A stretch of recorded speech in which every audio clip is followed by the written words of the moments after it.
Hi there.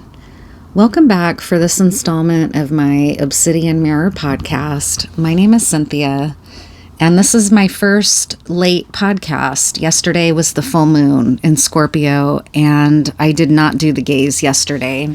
I had planned to, but the reason I didn't was because I personally experienced the full moon in Scorpio very, very intensely. Like yesterday and the day before, my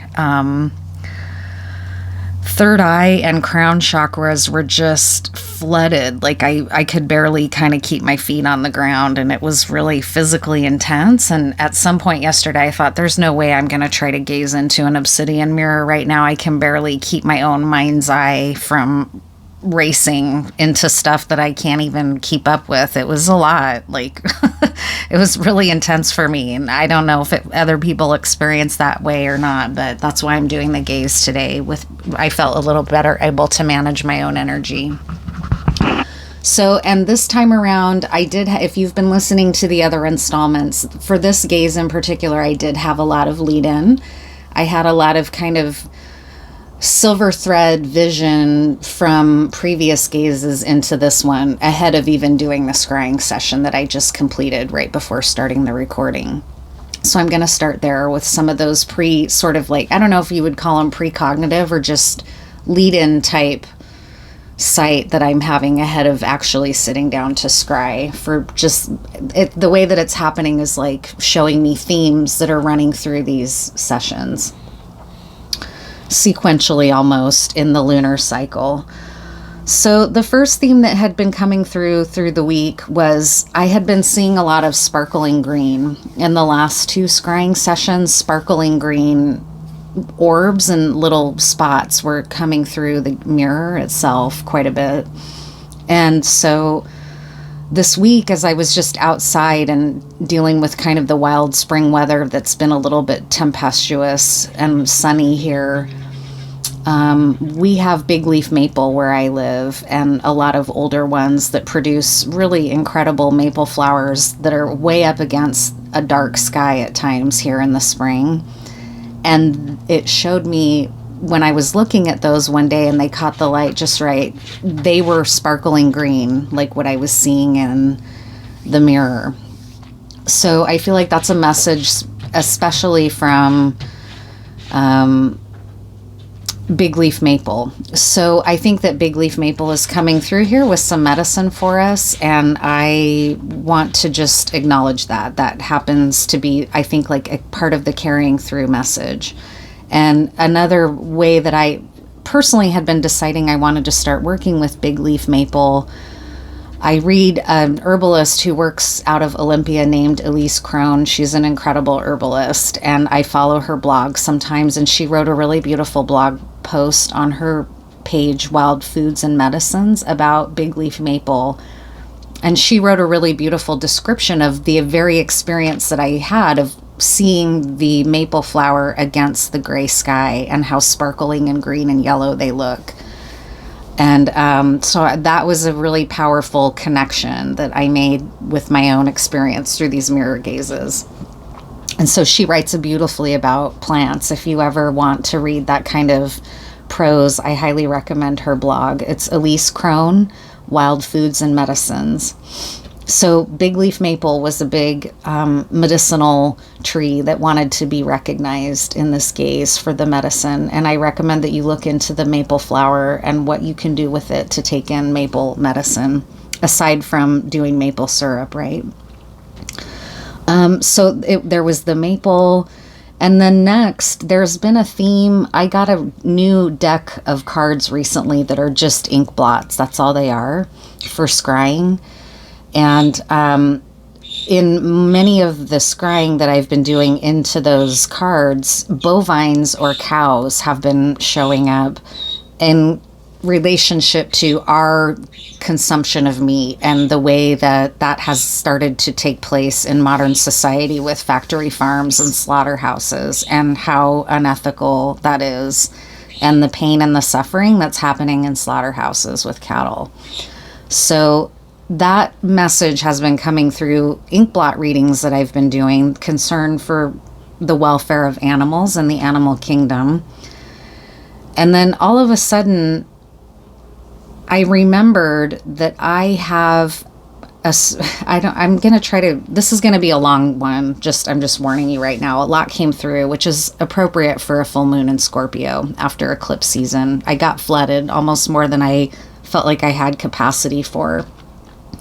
So I have a cow skull, and it's a skull that I have a close friend who was having a yard sale at one point several years ago. And at the yard sale, he had the skull, and I bought it. I like skulls, and I wanted to give this cow skull a good home, right? And so I bought it, and then later asked about it because the skull has a hole in the center in between its eyes. And for whatever reason, it didn't dawn on me that this had been a slaughtered cow, which makes sense, but I didn't know. I asked him, I said, how did it get the hole in the skull? Do you know? And he told me that it was a cow from a slaughterhouse. And he then kind of, as an aside, because he doesn't believe in this kind of thing, say that the skull is supposedly cursed. And secretly I was like, thanks a lot. Why would you sell somebody a cursed skull? But he doesn't believe in that kind of thing. So to him, it was meaningless. But to me, it meant something. So I then felt like I had to sit. This has all happened several years ago. So I kind of sat with the skull to see if I could feel, because I hadn't really felt any energy to fear around the skull. And what I experienced was not that it was cursed, but there was a lot of sorrow and pain attached to the skull of the cow itself, because the cow had been treated inhumanely and killed in an inhumane and disrespectful way with a bullet, or not a bullet, but a rod through the brain, right, in a slaughterhouse. And that's very brutal. And very just like horror, like torture machinery almost is what it makes me think of, that this is just horrible, like Koyaanisqatsi, the movie or something. There's a lot of imagery kind of flooding through about how wrong that is, and how we've gotten so lost our way in terms of our connection to food and our respect for animals and for nature. And so having that personal possession of that cow skull all of a sudden came rushing to the forefront of my mind, because I've been seeing these bovines in my ink blot sessions. So that was something that suddenly dawned on me, that there's a connection there that I'm supposed to speak to this, to make the connection here and recording this. So that's what I'm doing. That's why I'm telling that story. And then the last thing that happened right before now scrying today, actually sitting down to scry into my mirror, was that I heard a song in the middle of the night. I woke up to it. It woke me up. And it was a song that I grew up with called Sign Your Name Across My Heart by Terence Trent D'Arby. And so that song, I went and listened to it this morning, and it has really abstract, beautiful lyrics. And as a kid, I didn't really remember the lyrics except for the chorus. That's sort of the repetitive. I love that song. It's really beautiful. It's very hypnotic. So that song might have meaning for you in some way. And it came through, woke me up this morning. So I think I was supposed to mention that here as well. Okay, so that is all this lead in. And now I sat down just 20 minutes ago to actually scry into the mirror, and it was a really intense experience. I barely scried for 5 minutes, and it was enough. So I think the potent energy of the full moon in Scorpio is really just surging through my place or something right now. I don't know what it is, because I opened the mirror and I just got flooded with images the entire time. They just kept coming and coming in this way that was demanding and a little bit angry, and that were kind of messages from the natural world. So I just want to honor that. And in the last scrying session, I spoke about the fact that these are sometimes the things that I see are possibly going to be dark, but it's to help us face the shadow aspect of life. It's not stuff to be feared. And I don't know, I guess that's all I'll say about that. So today I opened the mirror, and immediately my own face transformed into a skull. And then it started showing me just skull after human skull. And then that switched into death cult that are kind of a death. There's sort of a theory around ancient civilizations who had death cult or death cult worship in them. And I'm thinking of the Hypogeum on the island of Malta. That's a place that is thought to have had a death cult. There are places in modern day Mexico with indigenous and Mexica people around a death cult. And I can't think of her name right now. It starts with a C, but there's a goddess. I meant to look it up before I started recording this and I forgot, so forgive me. There's a goddess who is a statue representing lunar energy, and then there's a lot of skulls. It's a very famous prehistoric statue in the Museum of Anthropology in Mexico City. It's just incredible, around this goddess associated in part with a death cult. I feel like death cult does not do sort of the belief system of an ancient civilization justice, but that's the term that seems to be used. So lots of skull, just death cult, skull, human death, ephemera, like lots of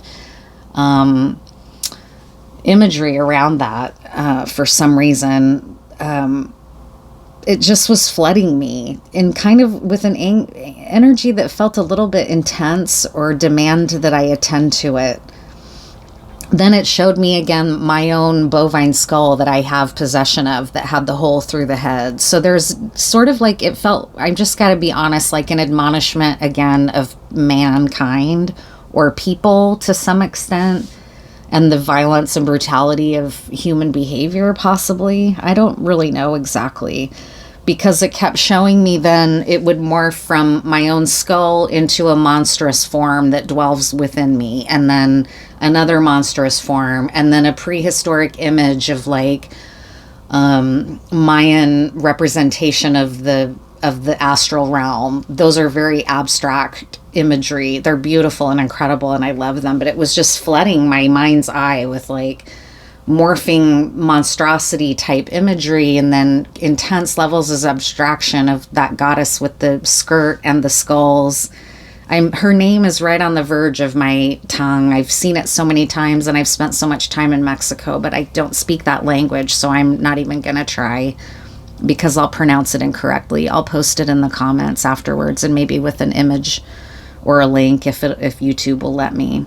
So I was flooded with a lot of, and it was just representing the shadow side of humanity over and over and over was the theme.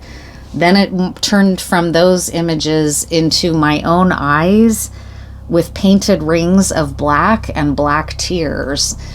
And it kept showing me that over and over until I grasped that it was referencing a scene from the movie Seven with Brad Pitt and Morgan Freeman, and they're investigating a serial killer, and the serial killer paints over a painting on one of the scenes of the crime. And I think it's about vanity is the vice that he's talking about, and he murders a model, and it's representing the vice of vanity, and he paints on the portrait of her in her home these black rings around her eyes and these black lines underneath.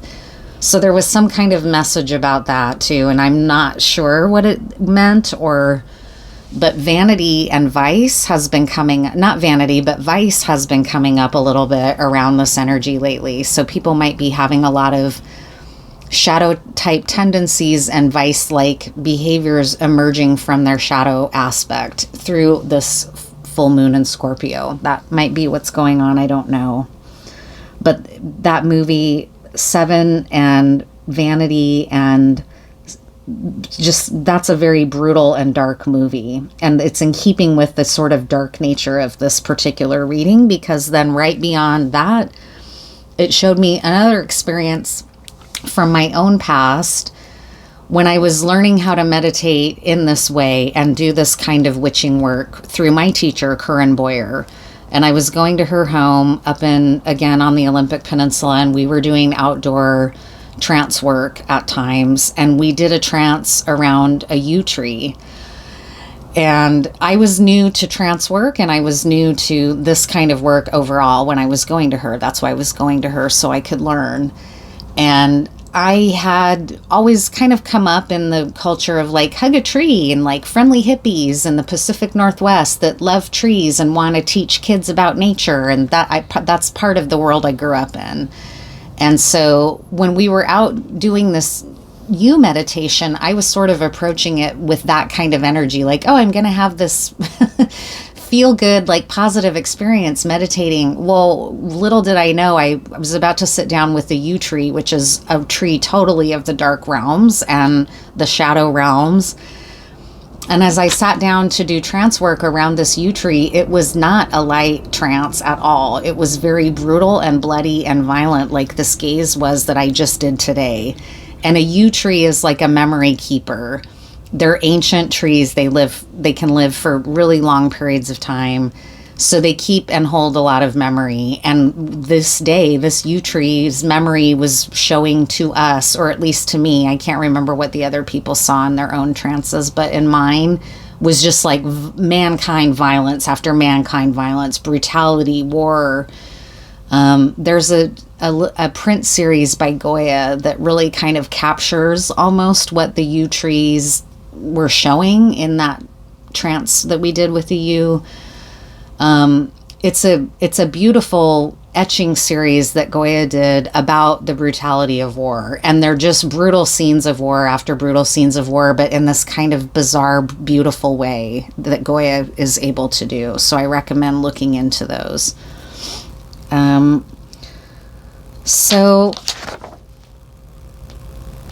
the final, after being reminded of that yew tree and how trees are memory keepers of the dark parts of the planet and of this existence, as well as the nurturing, warm, loving, giving tree type understanding that we often want to have about trees, right? And those are true aspects of trees as well.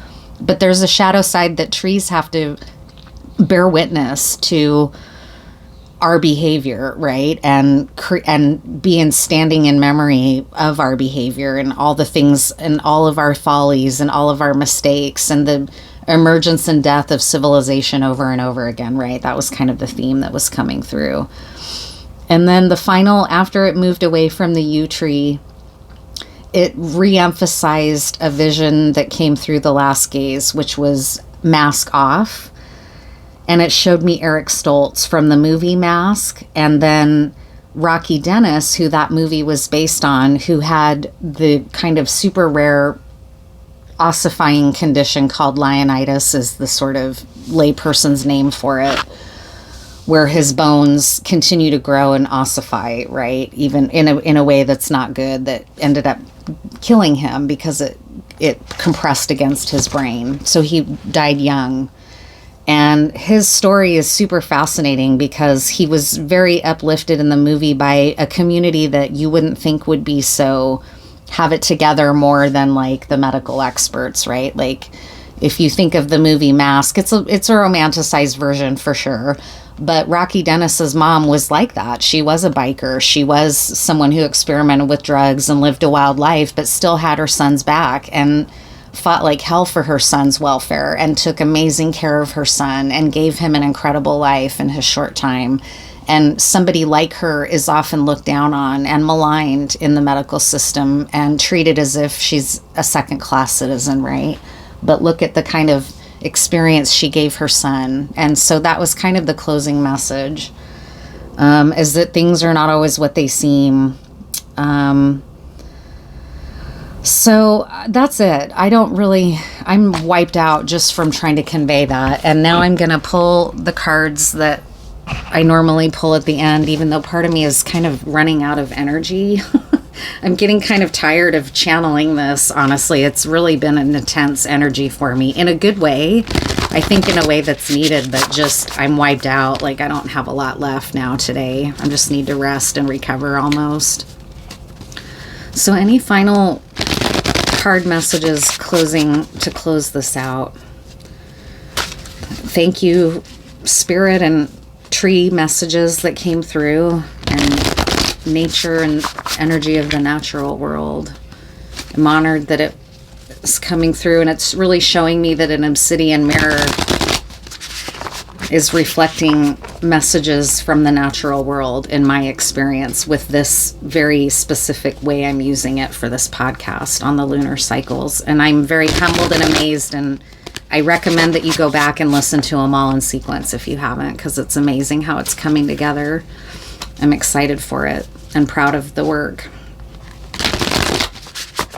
Okay.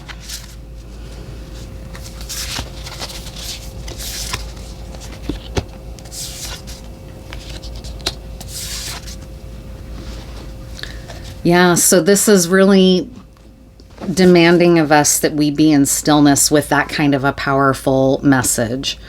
So the 3 cards that I pulled, and I'm using a deck that represents the natural world. I'm blanking again on the name of this deck, but I love it so far, and I feel like it's all I want to use. And I'll mention it in the comments. It's a tarot deck, but the represented figures are all animals. So the first card is the 5 of Cups, and it's showing a death's head moth, and then otherwise the typical 5 of Cups fashion with 3 spilled and 2 remaining. So the 5 of Cups, the 6 of Swords, and that image is a very beautiful tortoise, ocean-going turtle. He's very beautiful and serene on the waves, calm like the 6 of Swords, and oceanic like this Scorpio lunar cycle.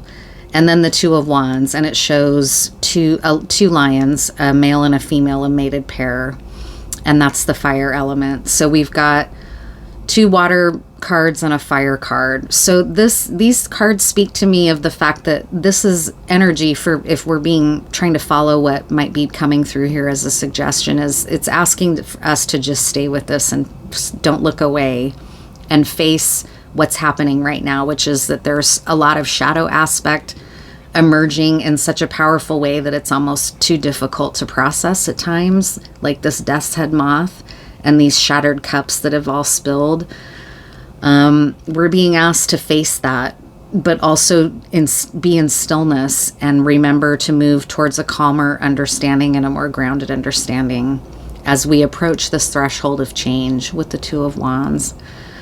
So I'm really humbled. I'm very exhausted. I hope you all are well out there. Actually, in looking at this, it looks like it's not going to be such a great deal longer than normal.